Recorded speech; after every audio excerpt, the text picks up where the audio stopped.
boa noite, companheiros, companheiras. A gente está nessa atividade da Corrente Proletária na Educação, principalmente os companheiros que são da base do Andes, da FASUBRA e do Sinasef, né, que a gente está organizando essa atividade, mas aberta a todos os companheiros, né, sejam servidores, sejam estudantes, todo mundo que queira compreender mais sobre essa contrarreforma administrativa, que é a PEC 38. E a gente já está com essa campanha, né, de abaixo a PEC 38, abaixo a contra-reforma administrativa. Mas para a gente lutar melhor, a gente precisa entender bem o que ela significa, né?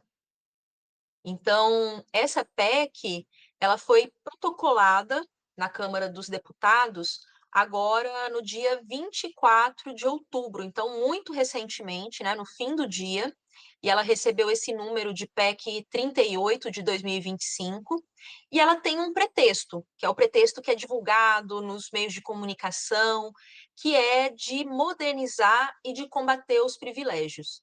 É isso que aparece ali, né, na ementa de aperfeiçoar a gestão pública, fazer a transformação digital e também extinguir privilégios. Então, esse é o pretexto que ela coloca. Mas por trás do pretexto, a gente tem algumas finalidades reais. E a principal finalidade é de cortar gastos sociais, restringir o orçamento, rebaixar os salários e destruir direitos. Mas isso não vai estar escrito em nenhuma ementa, em nenhum artigo dessa forma assim definida. E também tem um outro objetivo, que é o de abrir novos campos de valorização do capital, porque quando se destrói os serviços públicos, abre mercado para os serviços privados. E muitas vezes, quando é um serviço público em que não dá para mercantilizar totalmente, por exemplo, a educação básica. As crianças e adolescentes no Brasil, em sua maioria, são extremamente pobres e não teriam condição de pagar mensalidade. As famílias trabalhadoras não teriam como fazer isso. Então, eles vão abrindo campos de valorização do capital com venda de pacote de gestão, apostila, né, uma série de outras medidas. Então, essa contrarreforma, ela também tem essa finalidade. E aí, quem ganha e quem perde com a contrarreforma administrativa? Quem pede é a ampla maioria, né, dos trabalhadores, da população que é oprimida, que é explorada, né? Os trabalhadores, em geral, pedem com o sucateamento dos serviços públicos, o acesso dificultado, porque a digitalização ela é colocada como modernização, democratização, mas a gente sabe aqueles serviços que são transformados totalmente em digitais, as dificuldades dos trabalhadores de poderem ter acesso à questão de aposentadoria e tudo mais, quando é de interesse mesmo bloquear para economizar. E também pedem, né, os trabalhadores que são servidores públicos, porque os vínculos trabalhistas vão ficar mais precários. Essa avaliação de desempenho que está prevista, ela tem a finalidade da quebra da estabilidade e, né, quem ganha é a burguesia, principalmente o capital financeiro, os credores da dívida pública.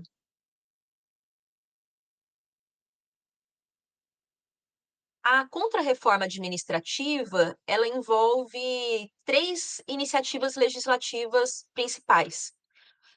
A mais importante delas é a PEC 38, que ela altera mais de 250 pontos ali na Constituição. Então, artigos, alíneas, né, parágrafos. Então, a gente está contando não 250 artigos, né, mas 250 alterações. Ela vai vedar direitos, constitucionaliza o arcabouço fiscal, altera as carreiras, rebaixa os salários e amplia a distância de direitos e remunerações entre trabalhadores da ativa e aqueles aposentados. Restringe os concursos, amplia a digitalização dos serviços. A partir da PEC 38, tem dois projetos de lei que estão vinculados. Um deles é o projeto de lei complementar, que é chamado da Lei de Responsabilidade por Resultados da Administração Pública Brasileira, que vai regulamentar a avaliação de desempenho, que é essa que prevê as bonificações e também a possibilidade das demissões a partir dessa gestão do desempenho. E também tem o projeto de lei do Marco Legal da Administração Pública, que vai trazer ali minuciosamente todas as barreiras que eles vão colocar para a realização de concursos públicos.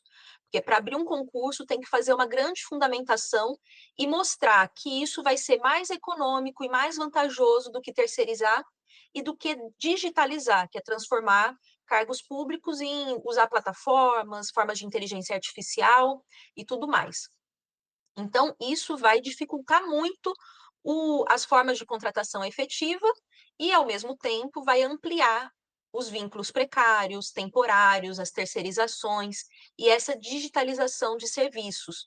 Também é esse PL que vai tratar da padronização das carreiras, que vai ser uma forma brutal de rebaixar salário, destruir conquistas e também ampliar a distância com os aposentados, né, na medida em que vão criar novas carreiras aí sem vínculo com as anteriores. Os principais ataques, por mais que a gente tenha muitos pontos de modificação, mas os principais ataques eles vão estar no artigo 37 da Constituição, que é aquele que trata de concursos e remunerações, e também o artigo 41.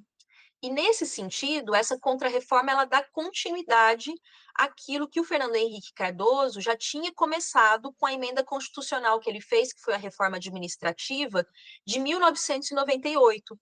Então, vocês vão notar que quando o relator da reforma, o pessoal fala sobre ela, eles falam, não, mas vocês podem procurar lá, não tem nada que fale que a gente vai quebrar a estabilidade. Então, essa contrarreforma, ela tem na sua elaboração uma linguagem pensada mais cuidadosamente, né? Diferente da PEC 32. A PEC 32 falava, ó, quem vai ter estabilidade? Só as carreiras típicas de Estado. As demais vão ser contratos temporários, vai ser terceirização, colocava isso bem nitidamente. Essa não. E quando a gente vê as entrevistas dos seus formuladores, daqueles que estão por trás da reforma, eles dizem: a gente não precisa colocar isso na PEC, porque isso gera rejeição. Né? Então, eles estão criando confusão. A gente não precisa colocar isso, por quê? Porque o FHC, quando ele mudou o artigo 41, o que ele colocou lá no artigo 41?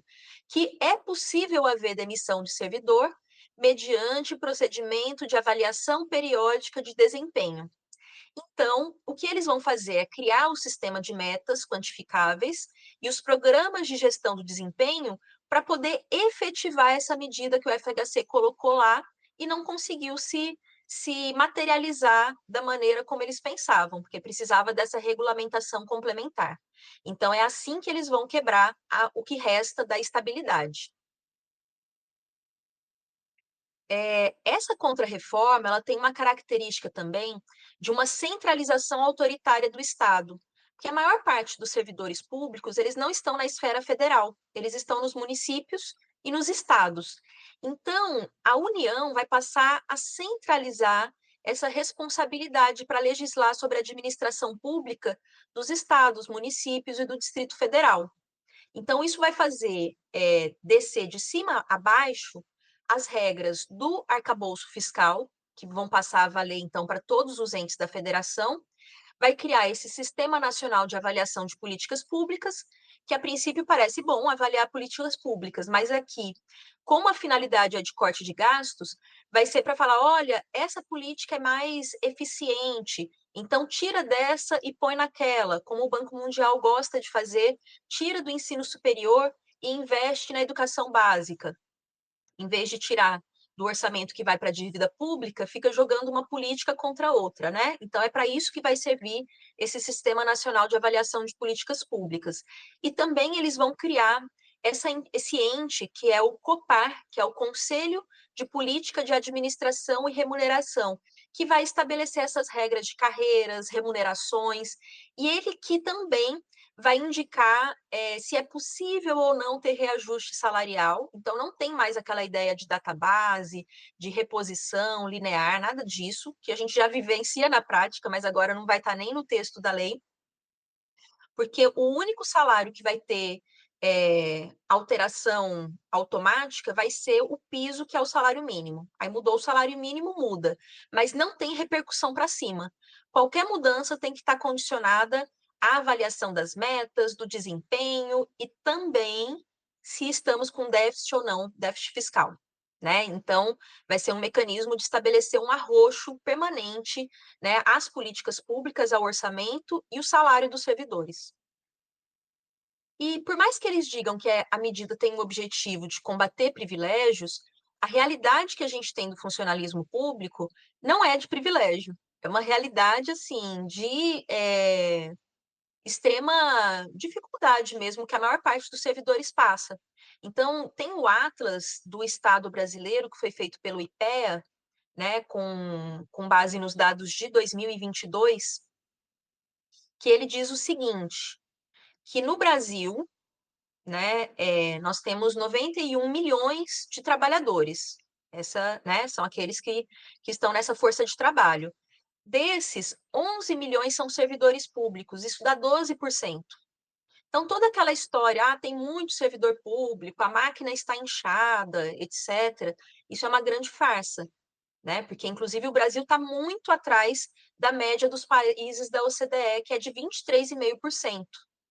Aí também os privilégios, né? Aí quando você vai ver qual a remuneração dos trabalhadores, vejam que a imensa maioria dos servidores públicos, né, até 70%, recebia menos de 5 mil reais. Isso é abaixo do salário mínimo do DIEESE, aquele cálculo do que deveria ser o salário mínimo de um trabalhador brasileiro, para ele se alimentar bem, né, poder morar num ambiente, num teto seguro, né? Então, para ele ter o básico de saúde, de educação, de moradia, tal, de alimentação, de vestimenta, então, a maior parte dos servidores públicos ganha menos do que é o salário mínimo do DIEESE.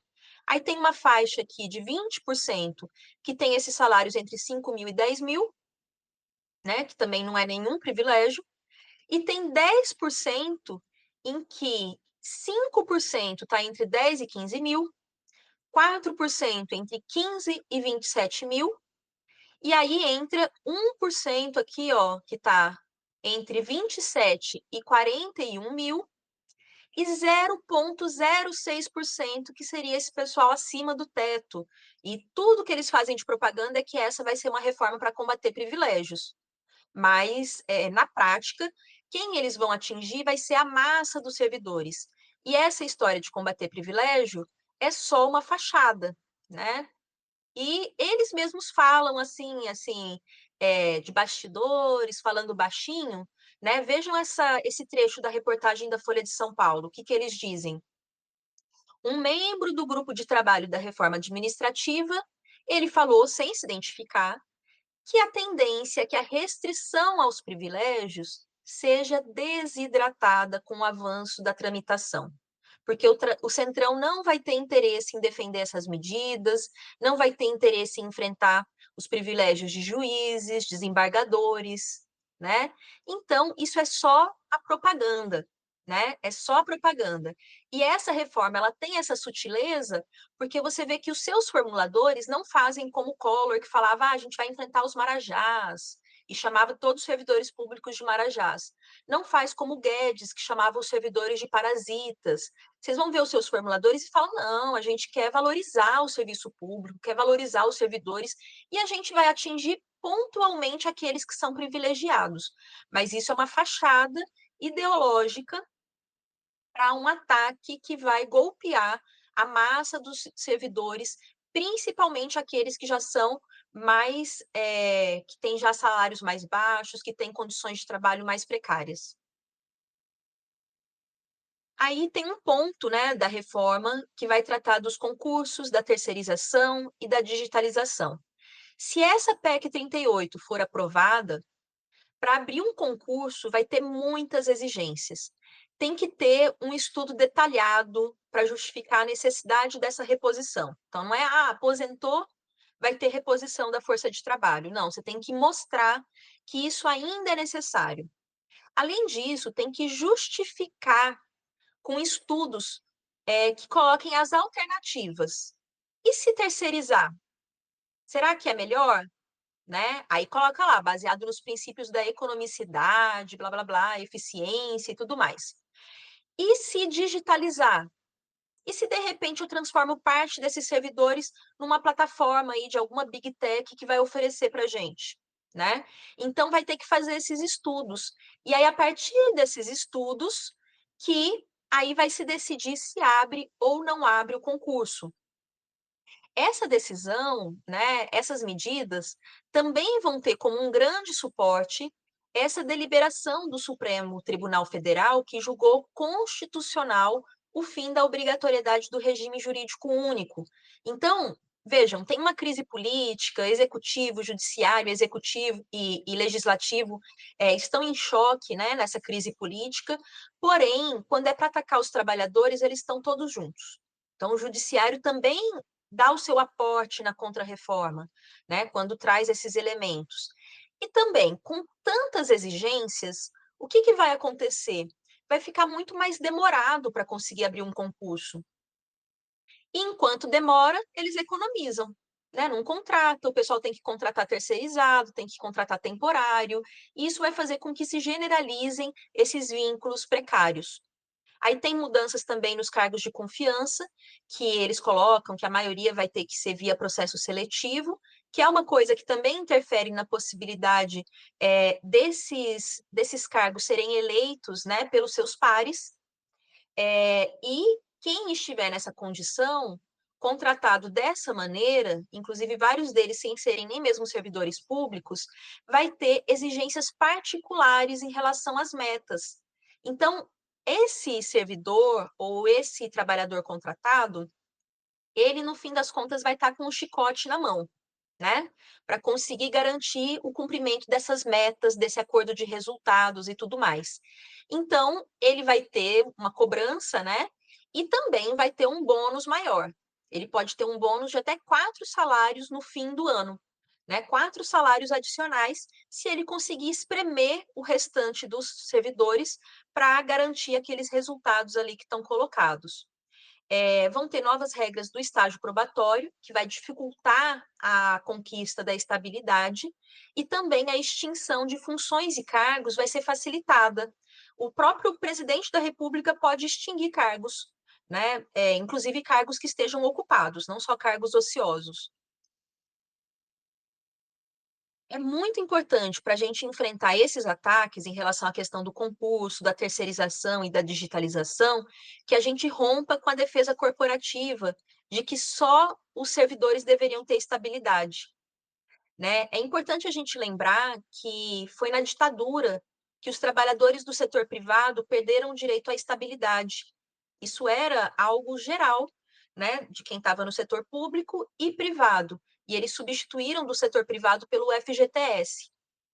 E assim como a ditadura criou o concurso vestibular e mudou a percepção das pessoas de que a educação, em vez de ser considerada direito, ela é um mérito porque você passou numa prova, né, e você é muito especial, também faz isso com os servidores, porque só o servidor tem estabilidade e a gente vê uma série de justificativas que têm seu amparo na realidade, né, de que se não tiver estabilidade, vai haver maior pressão de corrupção, de interesses políticos, né, ameaça de demissão, etc.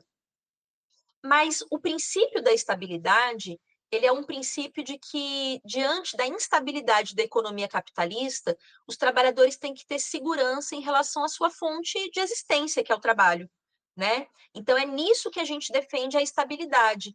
Então, para a gente, tem que aliar essa luta contra a reforma administrativa com a luta em defesa dos direitos dos trabalhadores em geral, para a gente revogar as contrarreformas trabalhista e previdenciária, a lei da terceirização, né? Porque a gente fala, vai acabar com a estabilidade nos serviços públicos, mas a gente já tem um quadro em que tem muita gente trabalhando nas instituições públicas e que é CLT, né? Como a EBSER. Tem gente que está trabalhando e é terceirizada, tem gente que está trabalhando e está com um contrato temporário, que não tem estabilidade. Então, a gente não pode fechar os olhos para esses setores. Por isso que a gente defende, né, a efetivação dos trabalhadores terceirizados, aqueles que têm contratos precários. Isso é uma defesa dos interesses dos trabalhadores em geral. A gente luta contra os retrocessos na Constituição, mas o nosso horizonte não pode se limitar a ela. né? Então, a gente tem essa reivindicação e também a luta mais geral para reduzir a jornada sem redução de salários, para que a gente possa, de fato, ter emprego para todos. E isso não é luta socialista, isso é o mínimo, que é o direito do trabalhador ser, inclusive, explorado nessa sociedade. Mas a gente sabe que ele depende do trabalho para poder viver, né? Então, é nessa medida que a gente enfrenta esse ataque à estabilidade.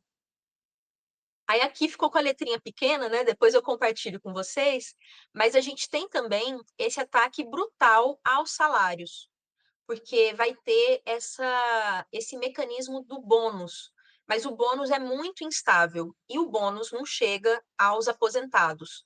Então, o que que essa PEC prevê? Em 4 anos, todos os entes da federação precisam reorganizar as carreiras.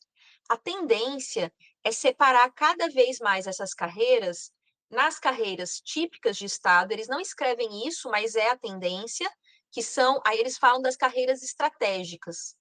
E a massa dos servidores que vai, né, vai ser rifada aí nesse processo.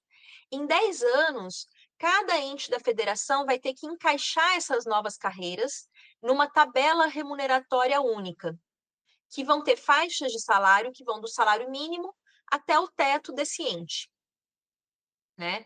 O salário inicial, ele tem que ser, não pode ser maior, né, do que 50% do salário final. As carreiras têm que ter, no mínimo, 20 níveis, né, com progressão no mínimo anual, então, no mínimo 20 anos aí para chegar no topo da carreira. Vai abolir qualquer bônus, licença, progressão por tempo de serviço, que algumas carreiras ainda têm, biênios, anuênios, que, na verdade, é a medida que deveria valer de forma geral. A gente não deveria ter que ficar comprovando produtividade para ter a progressão. Essa progressão pelo tempo de serviço é uma proteção da força de trabalho, porque a gente sabe que vai tendo um desgaste, né, ao longo do tempo. Então, onde ainda tem resquícios disso, que já é raro, isso vai ser já extinto já né, imediatamente. A progressão vai estar condicionada a ter instrumentos de governança, como eles dizem, que é o planejamento estratégico para resultados, o acordo de resultados anual, o plano de avaliação periódica de desempenho anual. Se o governante, o gestor, não fizer essas instâncias, não pode progredir. Vantagem para eles, já economiza, né? Adicional de insalubridade, periculosidade, né? Como já está acontecendo agora, que estão tirando esses adicionais, isso vai se generalizar, porque para se ter isso não vai estar vinculado a cargos, vai ter que ter comprovação de perícia documentada individual. Então, é pente fino, é barreira para dificultar o acesso a direitos. E para receber esse bônus, como é que é? Você tem que estar em efetivo exercício de 1º de janeiro a 31 de dezembro, ressaltados os 30 dias de férias. Ou seja, você fez um dia de paralisação, já perdeu o bônus, né? Então já é uma medida antigreve ali imediata. Licenças, afastamentos, né? Uma série de questões vão incidir nisso também. A bonificação também não é garantia. Você pode se comportar bem o ano inteiro, né? Esperando o presente lá do Papai Noel. Só que pode chegar no fim do ano e pode ser que o cálculo do déficit diga que não é possível dar esse bônus, porque vai estar condicionado aos limites da despesa de pessoal. E isso já acontece.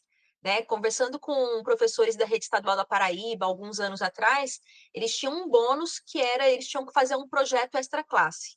Aí fazia, se lascava, trabalhava um monte a mais, além da sua jornada, e às vezes chegava no fim do ano e não tinha dinheiro para esse bônus, né? Então, esse bônus é instável, ele é volátil e vai aumentar, né, a separação entre as remunerações da ativa e dos aposentados, porque o bônus não chega para os aposentados e também porque vai mudar a carreira. Quem fica na carreira velha não é reposicionado, né? Então, são mecanismos para ir rebaixando a remuneração dos aposentados, né? E não acompanhar as mudanças de quem está na ativa, né?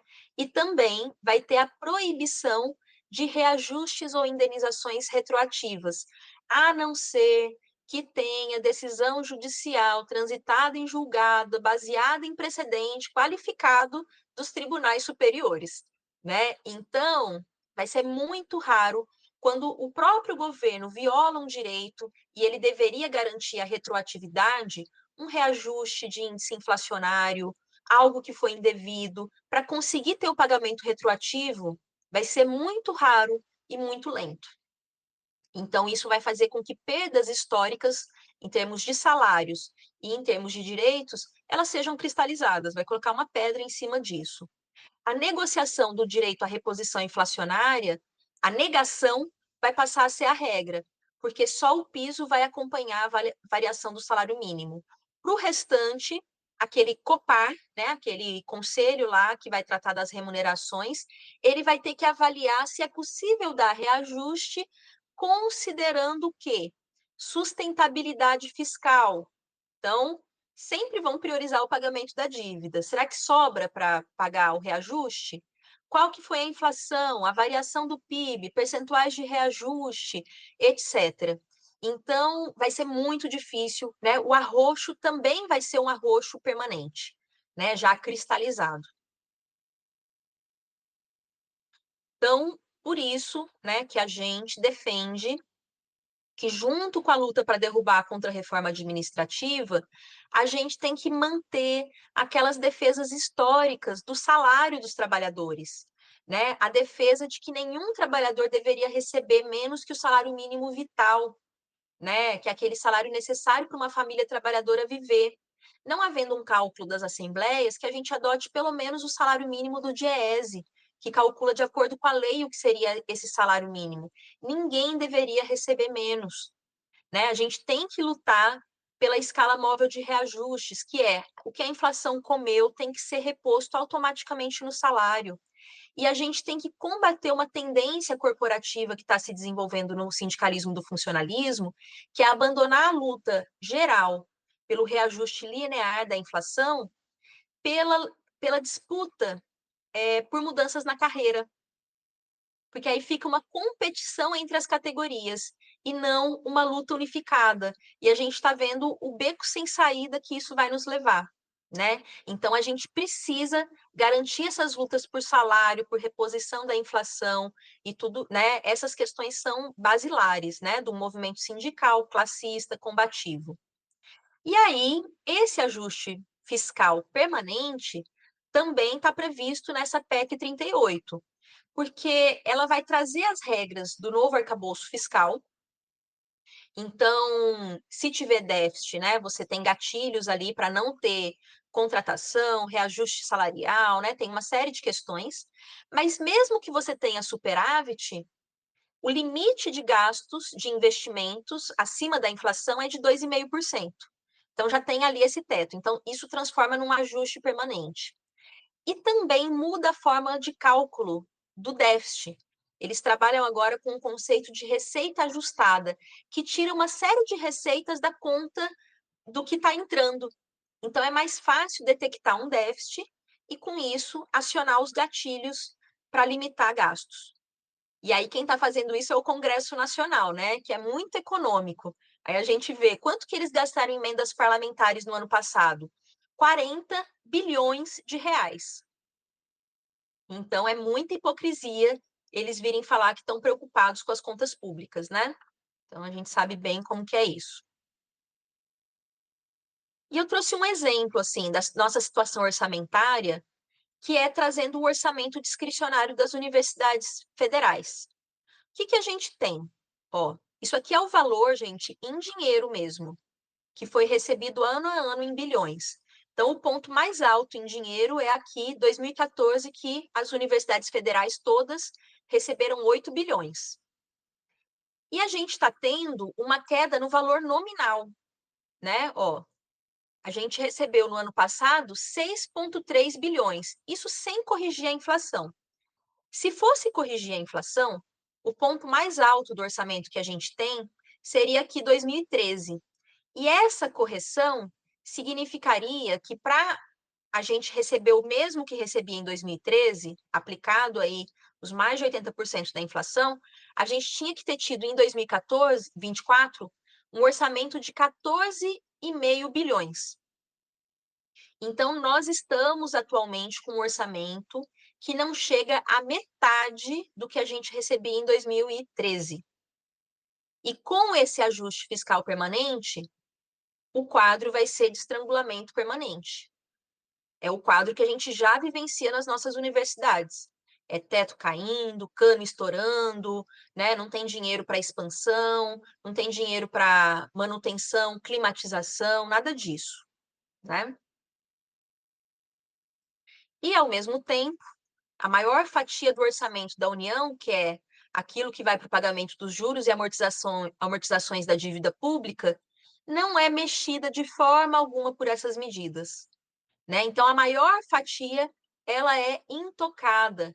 E, na realidade, todo o arroxo que vai acontecer nessas outras áreas, nas despesas primárias, é para drenar as riquezas para o orçamento da dívida, para o sistema da dívida, para o parasitismo da dívida pública.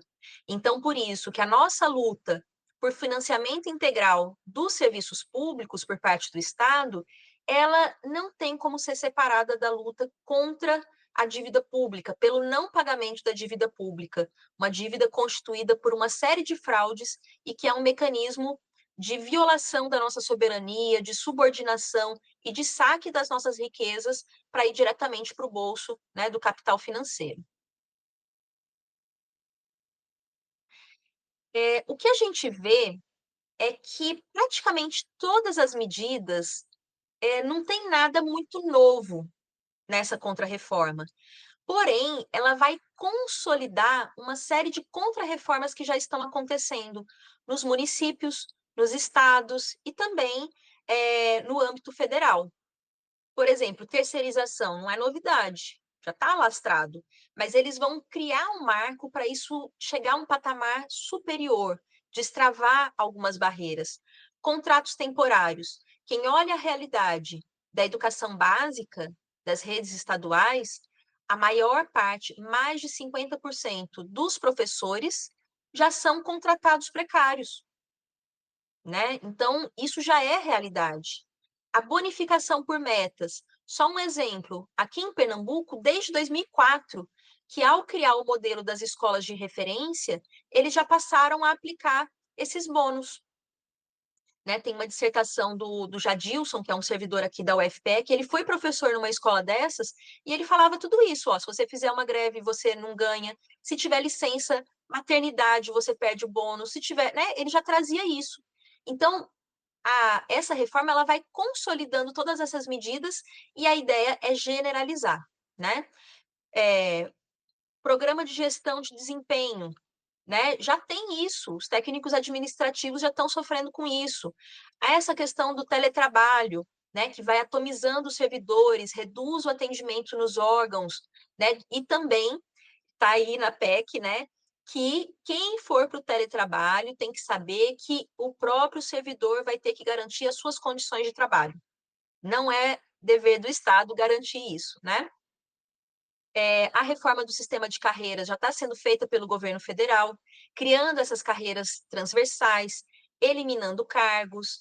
Essa uniformização da avaliação de desempenho também está acontecendo por meio do Sistema de Desenvolvimento na Carreira, o SIDEC, e também já está em curso essa digitalização da administração pública. Eu ouvi uma entrevista da ministra Esther Dweck esses dias, que aí ela falava que não, a gente tem uns 100 mil cargos que não estão cobertos, mas desses só uns 20 mil que a gente tem que contratar, fazer concurso. O resto tem outras alternativas, por exemplo, a questão da digitalização. E para o servidor, isso é um dano, né? Porque vai perder, vai destruir postos de trabalho, vai sobrecarregar quem está trabalhando, porque a gente sabe como operam, né? Quem é professor está percebendo cada vez mais que essa digitalização ela está eliminando os servidores técnicos administrativos, mas ela está transferindo para a gente que é docente, além das nossas funções pedagógicas, de pesquisa tal, está transferindo para a gente uma série de trabalhos administrativos. Então, o que é oferecido como uma modernização vem embutido, né, com essas finalidades. E para quem usa os serviços públicos, né, também nós, vai se ter uma restrição do atendimento presencial e criar mais barreiras aos usuários, né? A via crucis que o pessoal tem que ter nesses serviços digitais para conseguir acessar benefícios previdenciários, né? Então, isso é funcional para essa economia, para dificultar o acesso, de forma muito cruel, inclusive, né? E o fato dessas medidas já existirem em algum nível da administração pública não tem que levar a gente a naturalizar. Ah, já acontece, então é mais do mesmo. Não. Tem que levar a gente a lutar ao mesmo tempo contra esse retrocesso, mas também para revogar as contrarreformas, também para combater a privatização, a destruição de direitos, as coisas que já estão em curso. E aí, para a gente fazer uma trajetória, né? A gente percebe que existe uma continuidade das contrarreformas, né? Então, FHC criou a Lei de Responsabilidade Fiscal, a reforma administrativa que ele fez, que foi a Emenda Constitucional 19 de 98, a reforma da Previdência, a privatização por meio das organizações sociais, as terceirizações. Lula fez a reforma da Previdência do setor público, quebrou a paridade com os aposentados, né? Criou as condições para a Previdência privada, fez a lei das parcerias público-privadas, criou a EBSER, Empresa Brasileira de Serviços Hospitalares, né, para contratar via CLT trabalhadores dos hospitais universitários. E aí Dilma que implementou a EBSER, enfrentando muita resistência, inclusive nas universidades, implementou o FUNPRESP, né, forçando os servidores a entrarem nessa previdência privada. Temer aprovou, né, depois do golpe aqui contra Dilma, ele aprovou essa brutal emenda do teto dos gastos, né, condicionando esse limite por 20 anos, a contrarreforma trabalhista. Ah, mas ela não atinge quem é do setor público. Atinge porque pressiona para nivelar por baixo. É isso que a gente está vivendo agora. A lei da terceirização generalizada. Bolsonaro fez mais uma reforma da Previdência e também deixou ali engatilhado a PEC 32, um projeto de contrarreforma administrativa. Lula, ao entrar, já fez o seu novo arcabouço fiscal, que foi uma atualização do teto, e tem agido por baixo dos panos. Já fez 38 mudanças infralegais por meio do Ministério da Gestão e da Inovação, com mudanças de portarias, normas, e aí eles vão implementando mudanças, é o que eles estão chamando dessa reforma administrativa que eles estão fazendo. Inclusive nos planos de carreira decorrente dos acordos, no concurso nacional unificado, porque aí eles já vão implementando essas medidas aí de mudanças nos direitos e nas carreiras. Só que essas medidas, elas não são uma criação de FHC, Temer, Bolsonaro, Lula, Dilma. Elas são irradiadas a partir do Banco Mundial, desses organismos, né, que expressam os interesses do grande capital monopolista.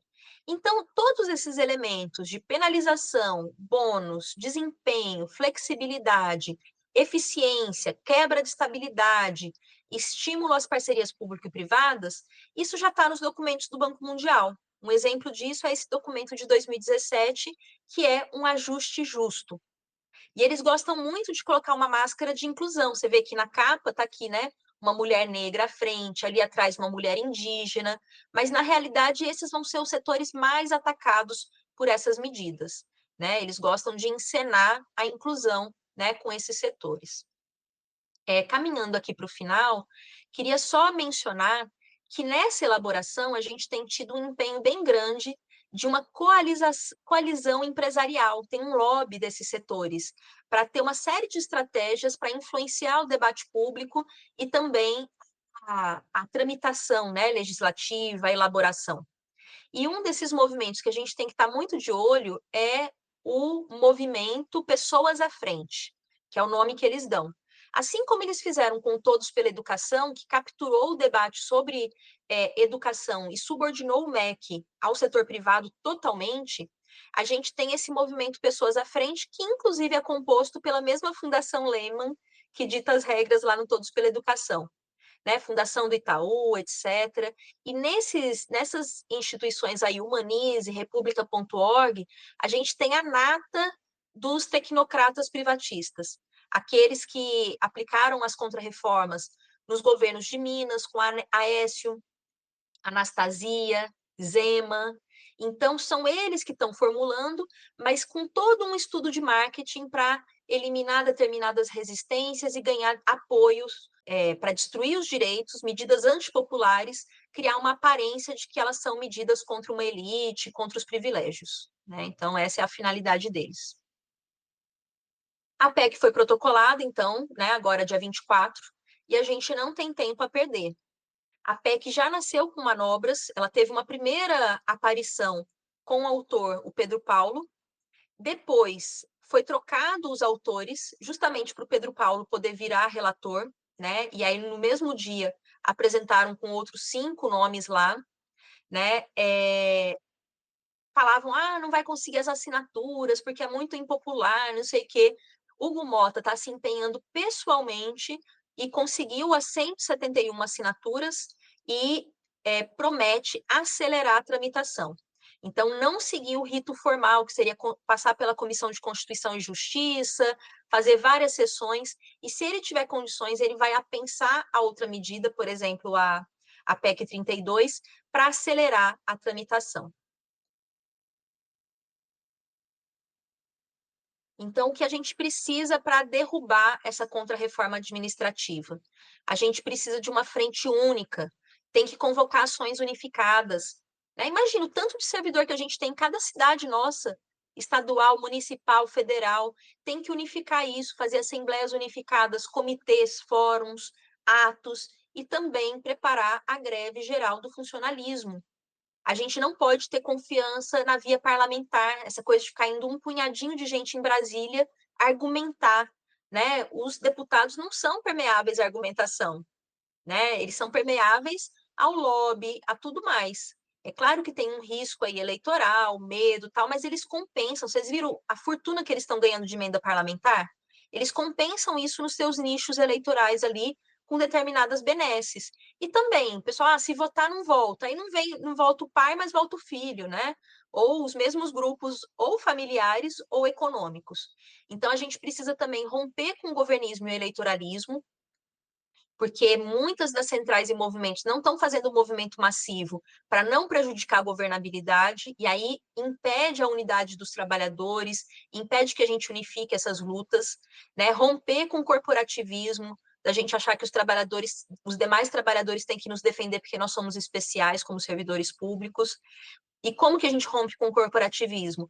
Defendendo os empregos, os salários e os direitos, junto com a revogação das contrarreformas, lutando contra as privatizações e também exigindo que as centrais e os sindicatos convoquem um verdadeiro Dia Nacional de Lutas. E todas essas medidas, na verdade, elas estão mostrando um choque entre as nossas condições de existência, os direitos dos trabalhadores e esse arroxo, essa verdadeira jaula, né, que o capital financeiro coloca na nossa economia, que é a dívida pública. Por isso que essa nossa luta também é uma luta anti-imperialista. E aí, por isso que a gente, nós, né, da Corrente Proletária na Educação, do Partido Operário Revolucionário, a gente considera que essa luta é parte das lutas que devem constituir uma frente única anti-imperialista no nosso país, né, para enfrentar todos esses ataques em várias dimensões que a gente está vivendo. Então, com isso, né, eu encerro aqui a nossa formação, né, sempre lembrando que a gente precisa ter essa perspectiva de que não temos só que reagir a esses ataques.